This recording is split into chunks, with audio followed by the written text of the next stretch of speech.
நீங்கள் தவறவிட்ட எபிசோடுகளை இப்பொழுதே காணுங்கள் உங்கள் Tandivan.com மற்றும் Tandivan யூடியூப் சேனலில்.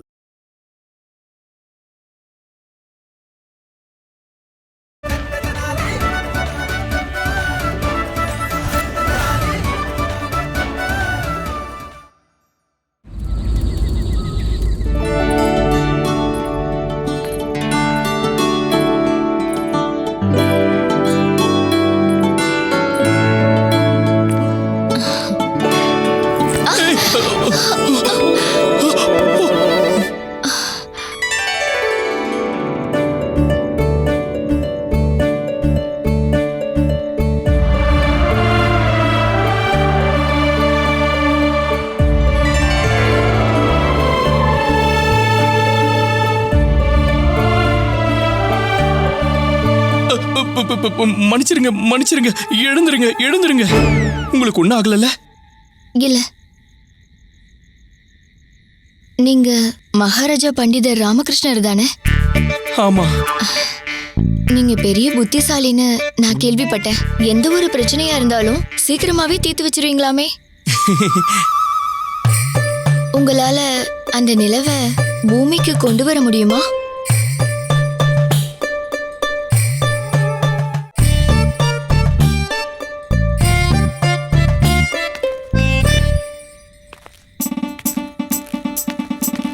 சரி, இதுக்கு முன்னாடி நான் உங்களை விஜயநகரத்துல பார்த்ததே இல்லையே.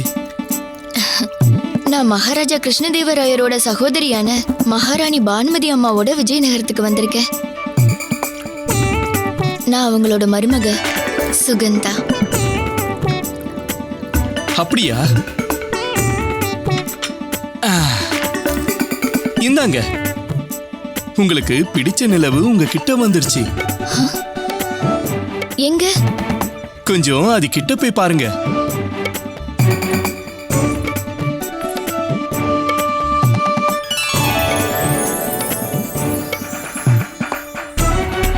இதுல என்னோட பிரதிபிம்பம் தான் தெரியுது. அட, நான் இந்த நிலவை பத்தி இல்ல, அந்த நிலவை பத்தி சொல்றேன்.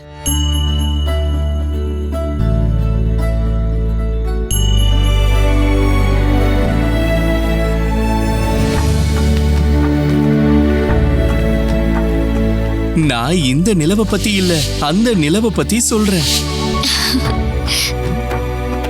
நீங்க என்ன நிலவுனா சொன்னீங்க?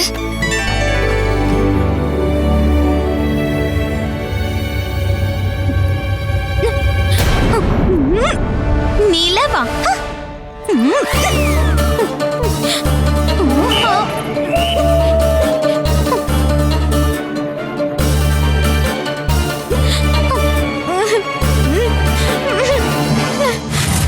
அற்புதம். பாருங்க மகாராஜா, எரிஞ்சிருச்சு.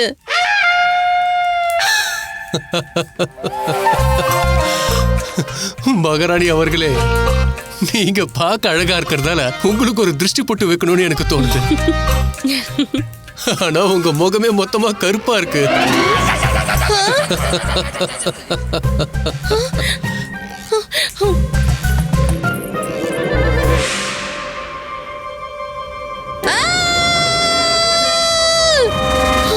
என்னுடைய முகம், நான் கருப்பாயிட்டேன். இனி நான் இங்க இருக்க மாட்டேன். மகாராணி சின்னாதேவி, ஒரு சாதாரண மனுஷனோட வாழ்க்கை இப்படிதான் இருக்கும். இதுதான் அம்மாவோட விருப்பமும். அதனால அடுத்த 3 நாட்களுக்கு நாம இங்கதான் வாழ்ந்தாகணும்.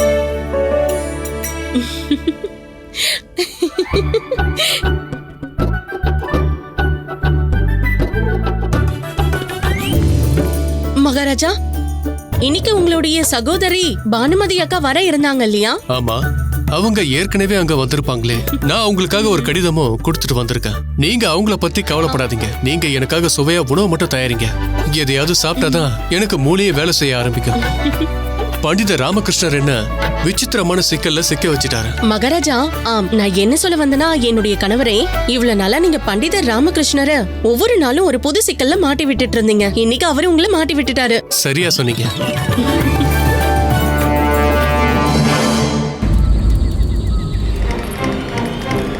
வணக்கம் மகாராஜா. அட, வணக்கம். நீங்க இங்க? நான் நீங்க நிலவ பூமியில காட்டுனதுக்காக உங்களுக்கு நன்றி சொல்லிட்டு போக வந்தேன். ஓ நன்றி நன்றி. நான் இந்த மாளிகைக்கு வந்ததுல இருந்து ஒரே பேரை தான் கேட்டுட்டு இருக்கேன். மகாராஜா பண்டிதர் ராமகிருஷ்ணர், மகாராஜா பண்டிதர் ராமகிருஷ்ணர். இங்க நீங்க சிறப்பு நிபுணர் பதவியிலயும் இருக்கீங்க. என்னால நம்பவே முடியல. அதாவது ஒரு மனுஷனால எப்படி இந்த அளவுக்கு திறமையானவரா இருக்க முடியும்? நம்மளோட முதல் சந்திப்பு ஒரு விசித்திரமான சூழ்நிலையில ஏற்பட்டது. அதனாலதான் நான் உங்களை இங்க வந்து சந்திச்சுட்டு போலான்னு வந்தேன். நான் உங்களை தொந்தரவெல்லாம் ஒன்றும் பண்ணல. இல்ல அது வந்து நீங்க ஏதோ முக்கியமான வேலையா வந்திருக்கீங்கன்னு நினைச்சேன். ஏன் நீங்க காரணம் இல்லாம யாரையும் சந்திக்க மாட்டீங்களா? இல்ல இல்ல இல்ல இல்ல இல்ல இல்ல அப்படிலாம் எதுவும் இல்ல. உண்மையை சொல்லணும்னா என்கிட்ட ஒரு சரியான காரணம் இருக்கு.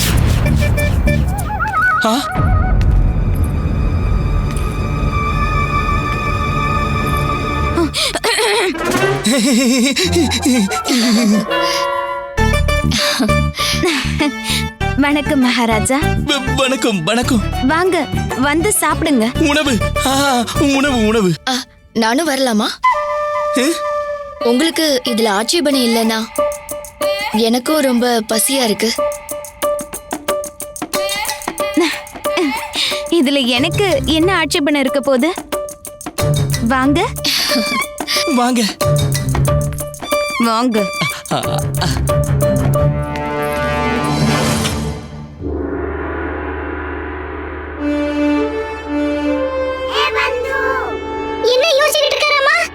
எங்க இருந்து ஆரம்பிக்கிறதுன்னு யோசிக்கிட்டு இருக்கேன் பட்டு. எதை சாப்பிடுறது? இவ்வளவு உணவை பார்த்ததுக்கு அப்புறம் பசியே ஓடிடுச்சு.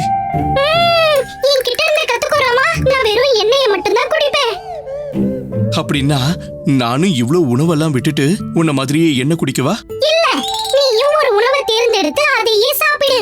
அது மூலமா எதிர்காலத்துல இப்படி பதட்டம் அடைய மாட்டேன்.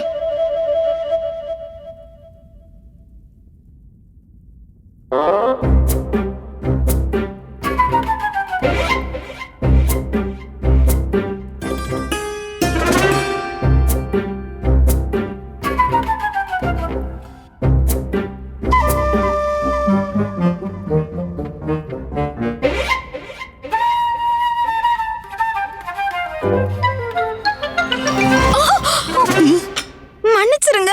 பரவாயில்ல சாரதா தேவி, நான் போய் ஆடையை மாத்திட்டு வரேன்.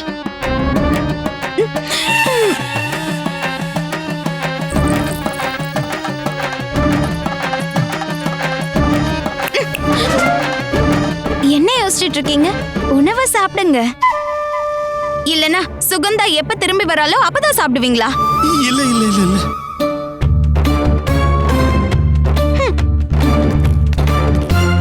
வா குண்டப்பா, உனக்காக தான் காத்திருக்கோம். வா.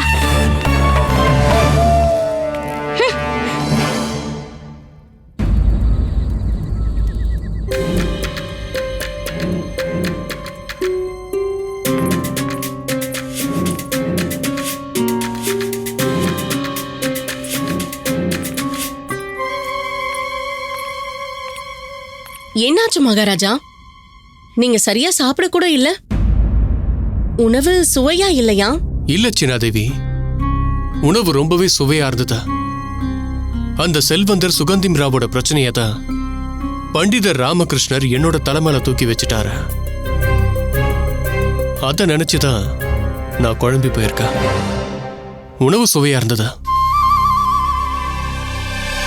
இந்த பிரச்சனையை நினைக்கும் போதுதான் இத பத்தி என்ன பண்றதுன்னு புரிய மாட்டேங்குதா.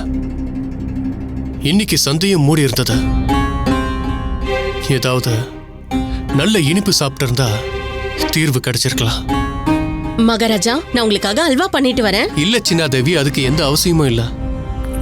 நான் கொஞ்ச நேரம் தனியா இருக்கணும், அவ்வளவுதான். சரிங்க மகாராஜா.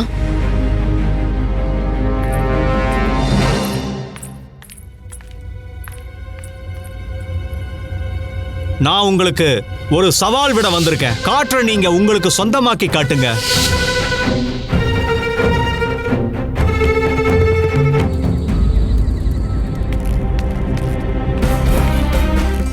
இப்ப இந்த போராட்டம் இருக்கே அது தொடர்ந்து நடந்ததுன்னு சொன்னா அது அவங்கள மட்டும் பாதிக்காது, நம்ம மக்களுடைய வாழ்வாதாரமே அப்படி இப்படி அசைய ஆரம்பிச்சிடும்.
மகாராஜா, கொஞ்சம் காத்து வீசுங்களேன், எனக்கு ரொம்ப அனலா இருக்கு.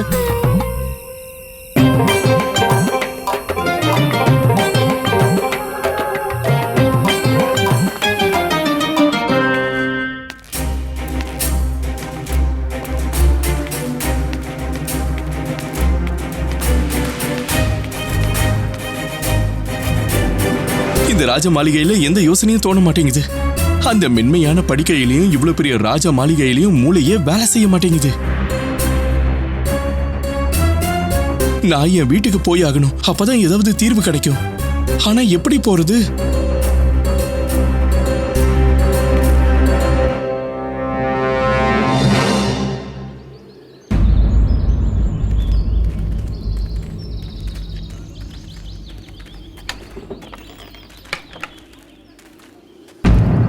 கொஞ்சம் நில்லுங்கம்மா. சொல்லுப்பா. அரசர் வழங்கின நிவாரண தொகை உங்களுக்கு கிடைச்சதா? தொகையெல்லாம் கிடைச்சிடுச்சுப்பா. ஆனா என்ன பிரயோஜனம் உனக்கு தெரியாதா? மொத்த சந்தையும் மூடி இருக்கு. நேத்து காசு இல்லாததால எந்த ஒரு பொருட்களையும் என்னால வாங்க முடியல. இன்னைக்கு காசு இருக்கும்போது மொத்த சந்தையும் மூடி இருக்கு.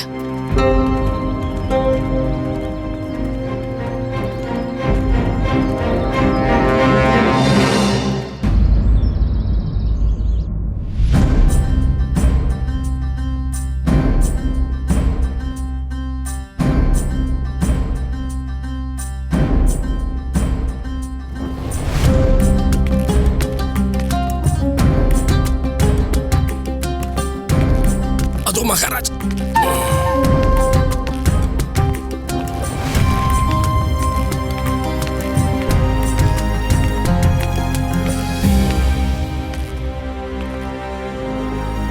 வணக்கம் மகாராஜா. வணக்கம். வாங்க சிறப்பு ஆலோசகரே, இன்னைக்கு திரும்ப தாமதமா வந்திருக்கீங்க. சுகந்திம் ராவையா உங்களுக்காக நீண்ட நேரமா காத்துக்கிட்டு இருக்காரு. பண்டிதர் ராமகிருஷ்ணா, நீங்களும் சபைக்கு எப்பவும் தாமதமா தானே வருவீங்க. இப்ப நீங்க என்ன கேக்குறீங்களா? சொல்லுங்க, காத்த கட்டுப்படுத்துறதுக்கான வழிய நீங்க யோசிச்சீங்களா இல்லையா?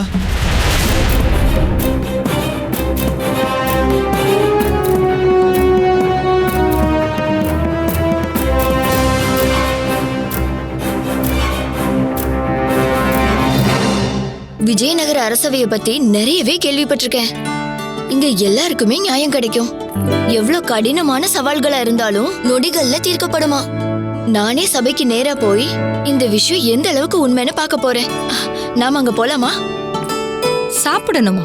சுகந்தா, நீ இப்பதானே சாப்பிட்ட, மறுபடியும் பசிக்குதா? சரிதான், நீ போய் ஏதாவது சாப்பிட்டுட்டு வா.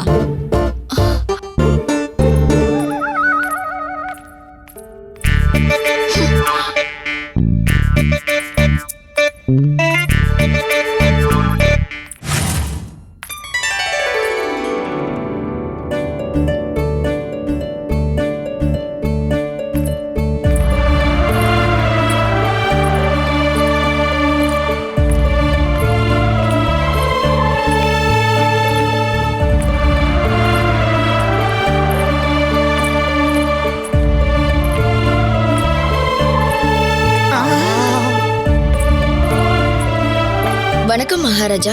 இது யாரு? வணக்கம். நீங்க இங்கே? நீங்க அனுமதி கொடுத்தீங்கன்னா நான் சபை நிகழ்வுகளை பார்க்க விரும்புறேன்.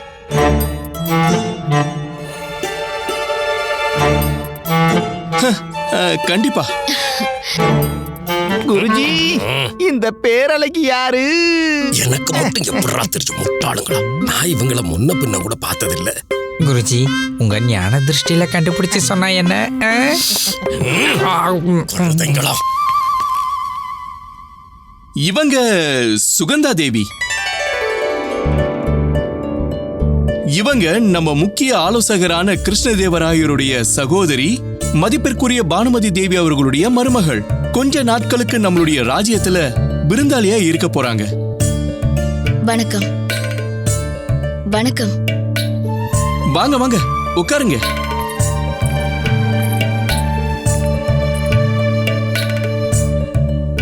சரி, இப்போ பதில சொல்லுங்க.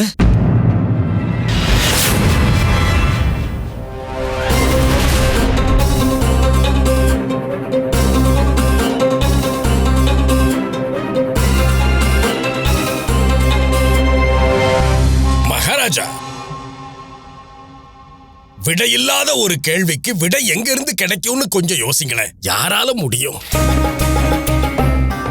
மகாராஜா பண்டித ராமகிருஷ்ணர் அவர்களே, உங்களுக்கு தெரியாதது இல்ல. இங்க பொருட்கள் 3 நிலையில இருக்குது: திடம், திரவம் மற்றும் வாயு. திட பொருட்களையோ அல்லது திரவ பொருட்களையோ நம்மளால சேகரிக்க முடியும். ஆனா வாயுவா அப்படி முடியாது.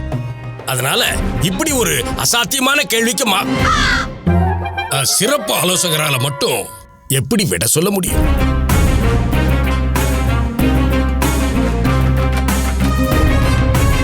மகாராஜா, இதுலயும் எனக்கு சந்தோஷம் கிடைக்கும். இந்த விஜயநகர சபையில சுகந்தின் ராவோட சவால் தான் தீர்க்கப்படாத முதல் சவாலா இருக்கும்னு நான் நினைக்கிறேன்.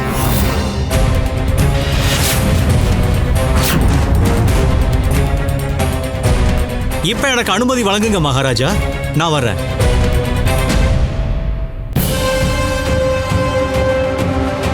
அஞ்சு கோடி தங்க நாணயங்கள். 5 கோடி தங்க நாணயங்கள். மன்னிச்சிருங்க மகாராஜா பண்டித ராமகிருஷ்ணர் அவர்களே, நீங்க இவருக்கு 5 கோடி தங்க நாணயங்கள் வழங்கணும்னு சொல்ல வேண்டிய அவசியம் என்ன? யாராவது கொடுப்பாங்களா இப்படி ஒரு வாக்குறுதி? இப்படி ஒரு வாக்குறுதி கொடுக்க காரணம் நம்ம சிறப்பு ஆலோசகரை தலகுனிய வைக்கணுங்கிறதுக்காக தான் இல்லையா?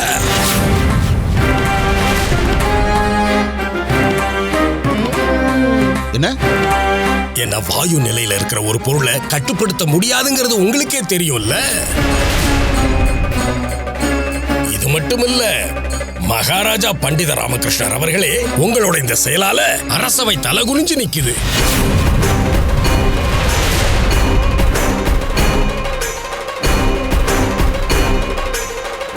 அது மட்டுமில்ல, அரசாங்கத்துக்கும் 5 கோடி தங்க நாணய இழப்பையும் ஏற்படுத்தி வச்சிட்டீங்க.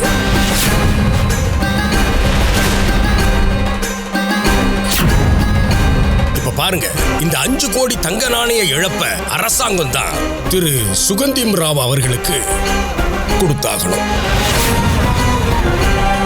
தங்க நாணயங்கள் எவ்வளவு? 5 கோடி. இதுல வெக்கப்பட வேண்டிய எந்த அவசியமும் இல்ல மகாராஜா. என்கிட்ட நிறைய செல்வங்கள் இருக்கு. இந்த 5 கோடி தங்க நாணயங்கள் எனக்கு ஒண்ணு பெருசு இல்ல.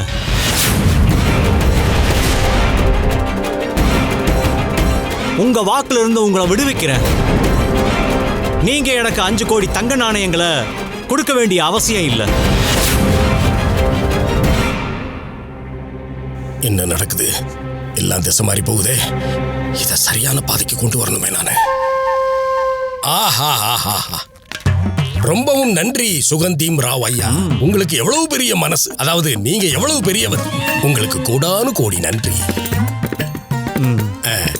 அப்புறம் இன்னொரு விஷயம், உங்க வீட்டுல ஏதாவது பூஜை நடத்தணும்னாலோ இல்ல யாகம் ஏதாவது நடத்தணும்னாலோ எதுவா இருந்தாலும் சங்கோஜமே படாம நீங்க என்ன கூப்பிடலாம்.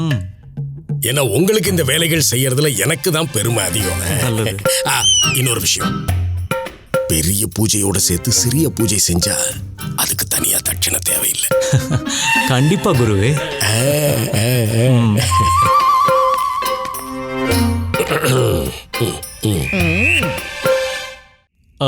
மகாராஜா, இப்ப எனக்கு அனுமதி கொடுங்க. சொல்லுங்க சிறப்பு ஆலோசகர் அவர்களே, நேத்து ராத்திரி உங்களால சரியா தூங்க முடியலையா? என்ன சொல்றீங்க?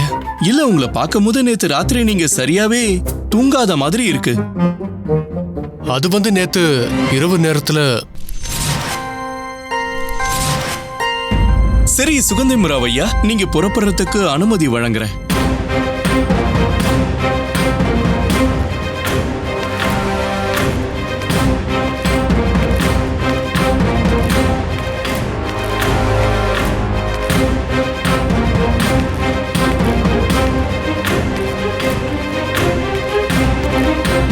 நில்லுங்க சுகந்தீம் ராவ் அவர்களே.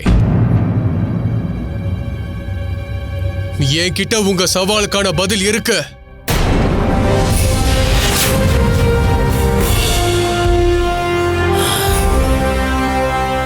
நீங்க கேள்விப்பட்டது சரிதான்.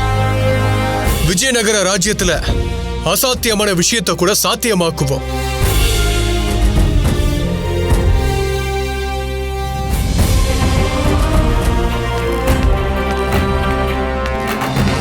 மகாராஜா, இந்த காரியத்தை செய்ய நான் தயாரா இருக்கேன். இதுக்கு முதல்ல எனக்கு ஒரு நீளமான கண்ணாடி குடுவை தேவைப்படுது மகாராஜா. அது ஒரு பக்கம் மூடி இருக்கணும், இன்னொரு பக்கம் திறந்து இருக்கணும். மகாராஜா அதை வச்சு என்ன செய்ய போறாரு? ஒன்னும் புரியல. மந்திரியாரே, சொல்லுங்க மகாராஜா. சீக்கிரமா கொண்டு வாங்க. இது மகாராஜா அவ சிறப்பு ஆலோசகரோட கட்டளை. இது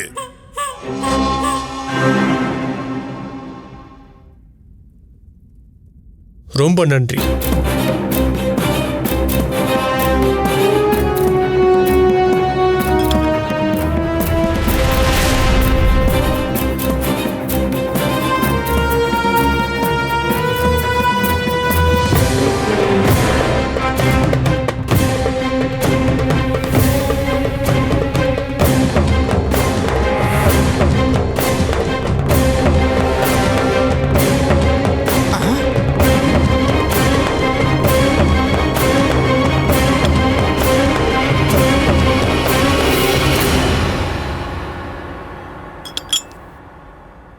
இந்தாங்க ஐயா, உங்க சவாலை முடிச்சாச்சு.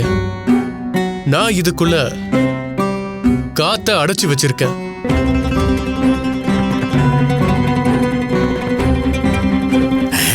காத்த எப்ப அடைச்சாரு இவரு?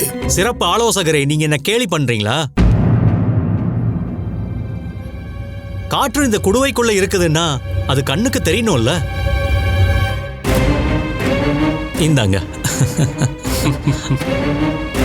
இதையும் நான் எதிர்பார்த்த செல்வந்தரே. மகாராஜா, எனக்கு ஒரு ஊதுபத்தி தேவைப்படுது. ஊதுபத்தி எதுக்கு? ரொம்ப நன்றி. இத பத்த வைக்கிறதுக்கு எனக்கு நெருப்பு தேவைப்படுது மகாராஜா.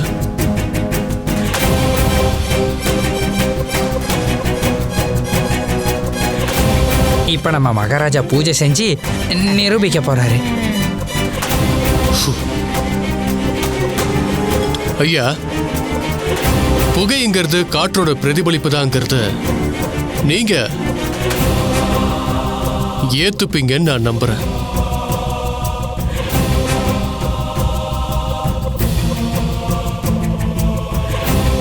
இப்போ நான் காற்ற, அதாவது புகைய இந்த குடுவைக்குள்ள நான் அடைச்சு வச்சுட்டேன்.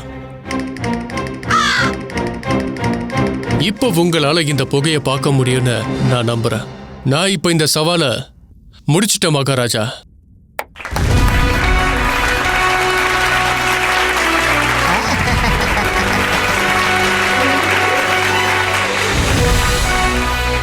நீங்க திறமையானவர் தான் சிறப்பு ஆலோசகரே. மகாராஜா, சிறப்பு ஆலோசகர் கிருஷ்ணதேவராயர். ஆலோசகர் கிருஷ்ணதேவராயர். ஆலோசகர் கிருஷ்ணதேவராயர். மகாராஜா, நான் கொடுத்த வாக்குறுதிப்படி அந்த 5 கோடி தங்க நாணயங்களை உங்களோட விஜயநகர ராஜ்யத்துல முதலீடு செய்றேன்.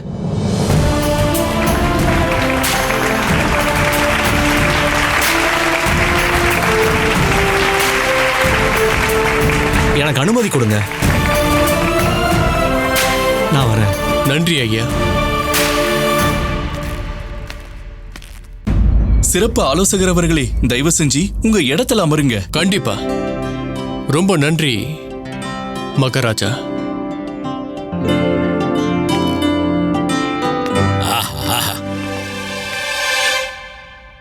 நம்ம சிறப்பு ஆலோசகர் அவர்களை எவ்வளவுதான் புகழ்ந்தாலும் அது போதாது.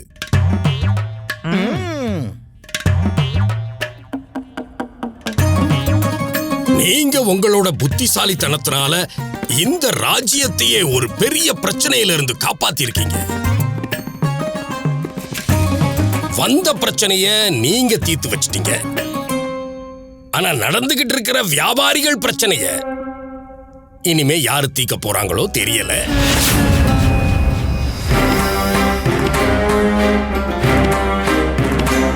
இது ரொம்ப முக்கியமான விஷயம் மகாராஜா பண்டித ராமகிருஷ்ணர் அவர்களே. இது குறித்து ஏதாவது ஆலோசனை உங்களால வழங்க முடியுமா?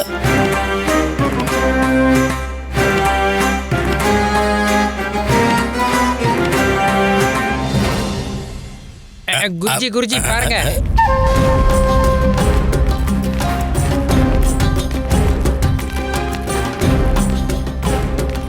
ஆமா, இவங்க யாரு?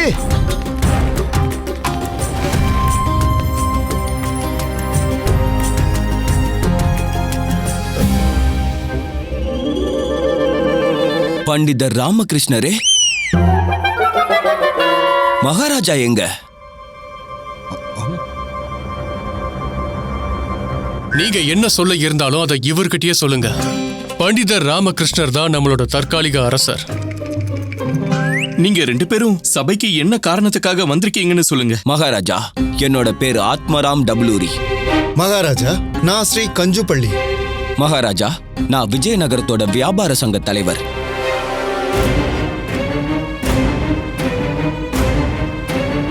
அப்புறம் இவரு செயலாளர். பண்டிதர் ராமகிருஷ்ணா, நீ ஏன் இந்த முடிவெடுத்தன்னு சபைக்கு இப்போ தெளிவுபடுத்தியே ஆகணும். கொஞ்சம் பிசகுனாலும்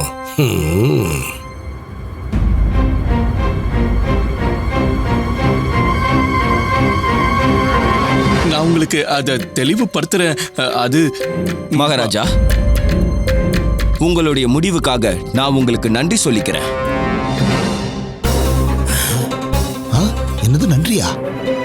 மகாராஜா, உங்களோட முடிவால வியாபாரிகள் சங்கத்துல மகிழ்ச்சியான சூழல் உருவாகி இருக்கு.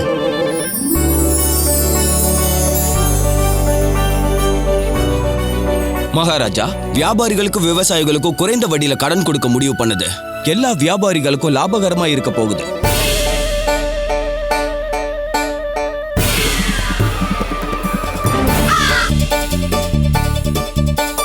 நாங்க ராஜ்யத்தின் வியாபாரிகள் தரப்புல இருந்து உங்களுக்கு நன்றி சொல்ல வந்திருக்கோம்.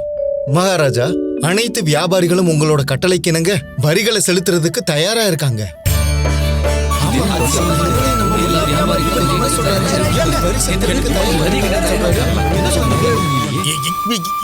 இதுல என்ன நியாயம் இருக்குன்னே தெரியல. அரசாங்கத்துக்கிட்ட இருந்து கடனை வாங்கி அரசாங்கத்துக்கு வரிய கட்டுறதுன்னா எப்படி? ஆமா குருவே, நீங்க சொல்றது சரிதான். இப்படி பண்றது ரொம்பவே சுலபம். இவ்வளோ காலமா வியாபாரிகளின் லாபத்துல பெரிய பங்கு வட்டி கட்டுறதுக்கே போயிட்டு இருந்தது. அதுக்கு மேல அந்த கடன் கொடுக்கறவங்களோட தொந்தரவுகளையும் தாங்க வேண்டி இருந்துச்சு. மகாராஜா பண்டிதர் ராமகிருஷ்ணரோட முடிவால வியாபாரிகளுக்கு சுதந்திரமா அவங்க விருப்பப்படி விவசாயம் பண்ண வாய்ப்பு கிடைச்சிருக்கு. அதனால அவங்க இப்ப சந்தோஷமா வரிய செலுத்த தயாரா இருக்காங்க.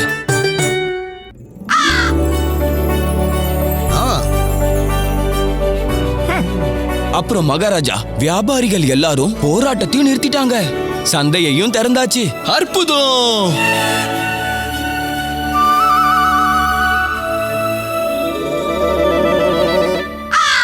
மகாராஜா மகாராஜா பண்டிதர் ராமகிருஷ்ணர் வாழ்க! மகாராஜா பண்டிதர் ராமகிருஷ்ணர் வாழ்க! மகாராஜா பண்டிதர் ராமகிருஷ்ணர் வாழ்க! மகாராஜா பண்டிதர் ராமகிருஷ்ணர் எங்களுக்கு அனுமதி வழங்குங்க மகாராஜா.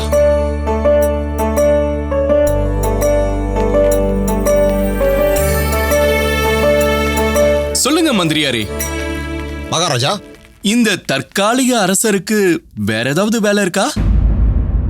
மகாராஜா, எல்லா வருடங்களை போலவே இந்த வருடமும் நீங்க விஜயநகரத்திலேயே ஒரு சிறந்த தார்மீகமான நபரை தேர்ந்தெடுத்து அவருக்கு நீங்க வெகுமதியை வழங்கணும்.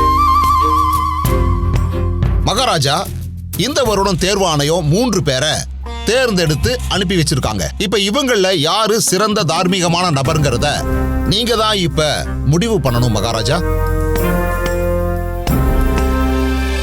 குருஜி, நீங்க இவ்வளவு சந்தோஷப்பட வேண்டிய அவசியமே இல்ல.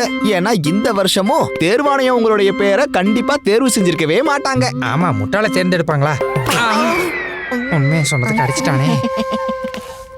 சரி, அப்போ தேர்வாணையம் எந்த 3 பேரை தேர்ந்தெடுத்திருக்காங்களோ அவங்கள சபைக்கு கூட்டிட்டு வாங்க. கட்டளைப்படியே மகாராஜா. மகாராஜா, இப்ப நான் முதல்ல அழைக்க விரும்புறது சுவாமி ஜீவானந்தம் அவர்கள்.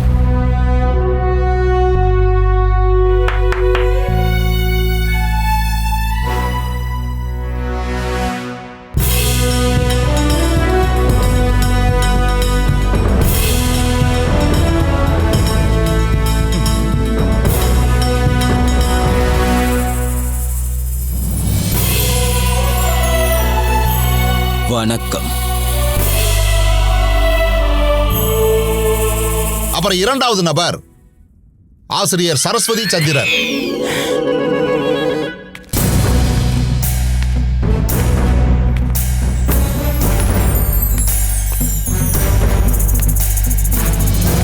மேல அப்படி என்ன தெரியுது?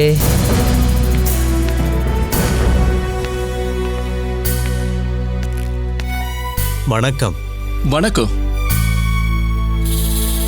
இப்ப நான் கடைசியா அழைக்க விரும்புறது விவசாயி கார்த்திக் அனுமூல் அவர்கள்.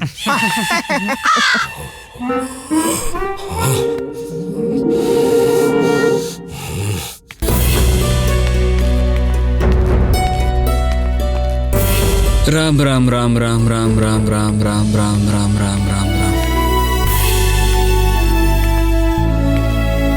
வணக்கம் மகாராஜா. வணக்கம்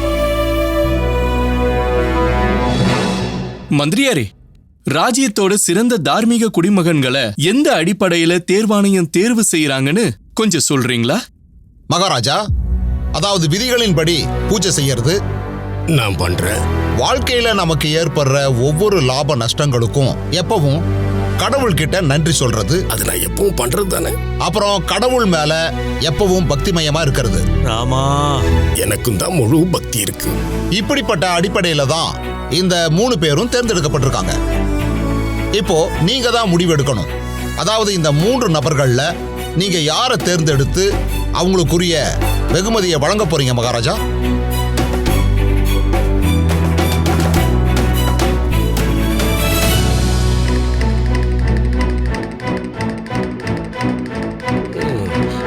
பண்டிதர் ராமகிருஷ்ணா, இப்ப இந்த வேலைய உங்களுக்கு கடினமாக்குறேன் பாருங்க.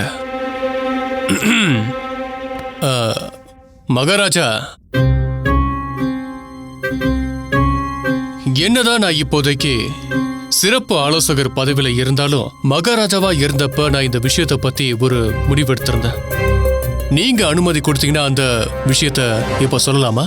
கண்டிப்பா சொல்லலாம். சொல்லுங்க மகாராஜா.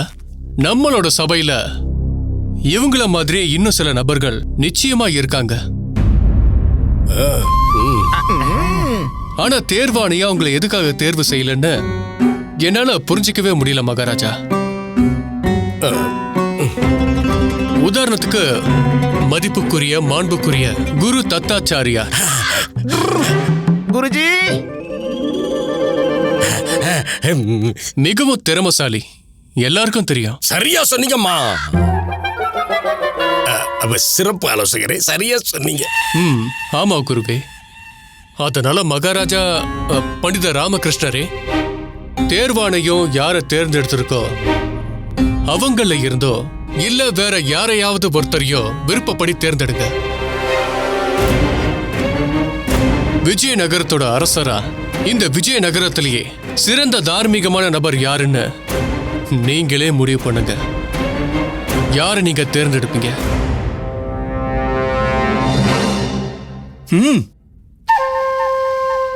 இப்ப மட்டும் முடியாதுன்னு சொல்லிருவ, சொல்லி பாரு.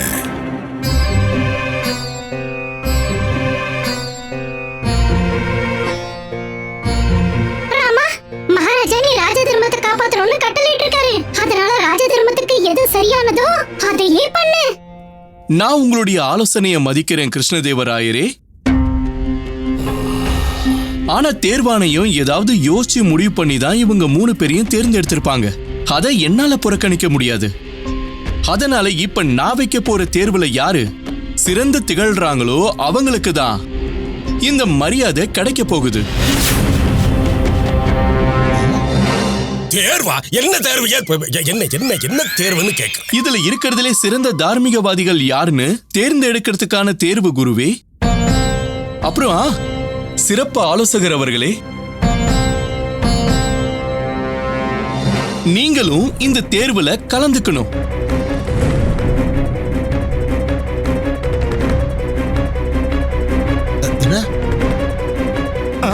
என்ன மகாராஜாவா? நானா? நான் ஏனா? அப்ப நீங்க ஒரு தார்மீகமான நபர் இல்லைன்னு சொல்ல வரீங்களா? உங்க தர்மத்து மேல நம்பிக்கை இல்லையா? இல்ல. உங்க தர்மத்து மேல நம்பிக்கை இல்லையா? இல்ல, நான் சொல்ல வந்ததுக்கான அர்த்தம் அது கிடையாது மகாராஜா. அப்புறம் ஏன் இதை மறுக்கறீங்க?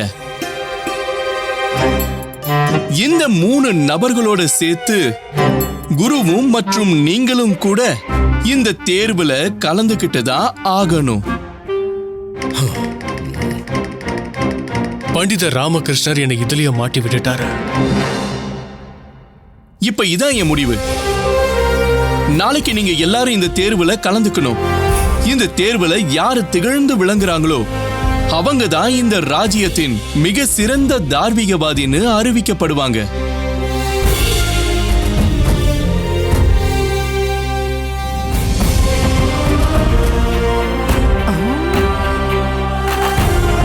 இன்றைய சபை இதோட முடியுது. மகாராஜா பண்டிதர் ராமகிருஷ்ணர், மகாராஜா பண்டிதர் ராமகிருஷ்ணர், மகாராஜா பண்டிதர் ராமகிருஷ்ணர். நமக்குன்னு என்ன தேர்வு வைக்க போறானோ தெரியல.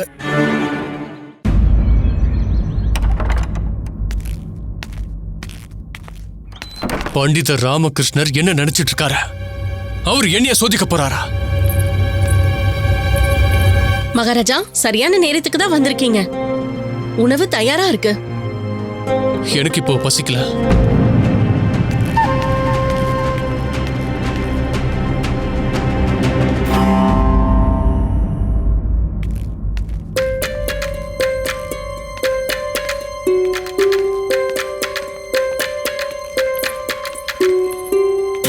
மகாராஜா, நான் உள்ள வரலாமா மகாராஜா? மகாராஜா இப்போ அவரோட குடும்பத்தோட நேரம் செலவழிக்க போறாரு.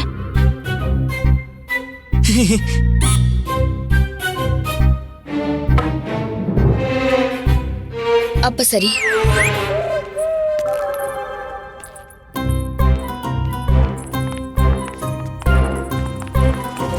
கொஞ்சம் மென்மையா பேசதான் தெரியாதா? அவங்க மகாராஜாவோட சகோதரியோட மருமக. அதுக்கு நான் உங்களோட மனைவி, இவங்க உங்களோட அம்மா. வியாபாரியோட பிரச்சனை என்னாச்சு? அம்மாவோட கருணையால சரியாயிடுச்சுமா. அப்போ என்ன யோசனையில மூழ்கி இருக்க? நாளைக்கு ரொம்ப முக்கியமான ஒரு முடிவு எடுத்தாகணும். ராஜ்யத்தோட மிகவும் தார்மீகமான நபரை தேர்ந்தெடுத்தாகணும். தேர்வாணையும் 3 நபர்களை தேர்ந்து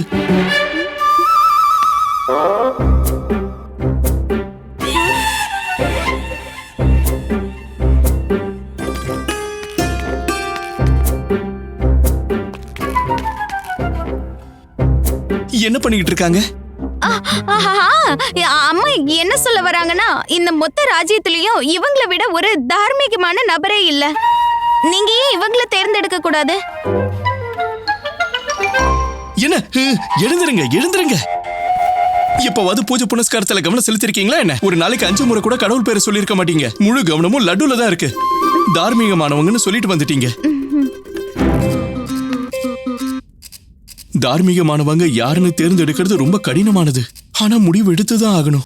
ராஜ தர்மத்தை காப்பாத்தி ஆகணும். உணவு தயாராயிடுச்சு, வாங்க சாப்பிடுங்க. ஆண்டவா, சாப்பிடுறதுக்கு ஆண்டவனை கூப்பிடுறீங்க? வேற என்ன பண்றது?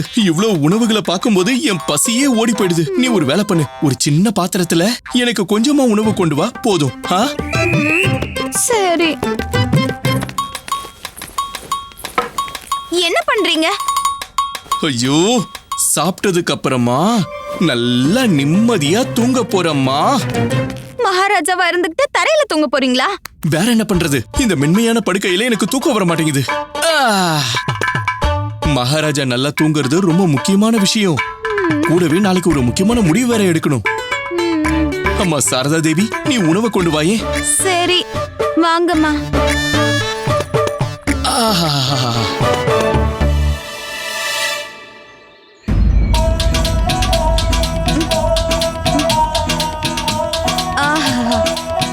என்ன வாழ்க்கை!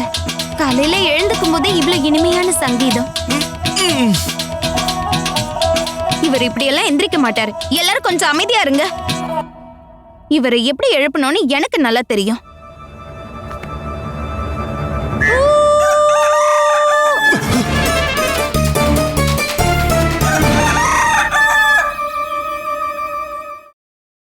Catch us on TV, Tandivan.com, Facebook and YouTube.